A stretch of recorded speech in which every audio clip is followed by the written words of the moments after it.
Ku itariki ya 7 z'ukwezi kwa 10 muri uwo mwaka wa 2023 nibwo ibihumbi by'amagana y'abasirikare ba Palestine binjiye ku butaka bwa Isirayeli, barasa ibisasu byinshi ku butaka bwa Isirayeli, bashimuta abaturage, bamwe baricwa, bandi baba impunzi.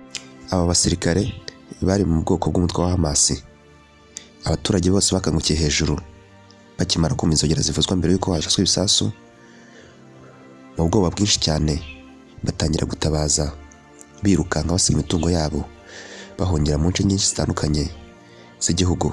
Ikiganiro cyitwa Inkingi y'Ubuzima mugikurikirana kuri YouTube channel yitwa Eyes on Me. Richard Ruganintwari niwe bategura ikiganiro akanakibagezaho. Niba ukunda ibikorwa byacu, kora subscribe kuri YouTube channel yitwa Eyes on Me.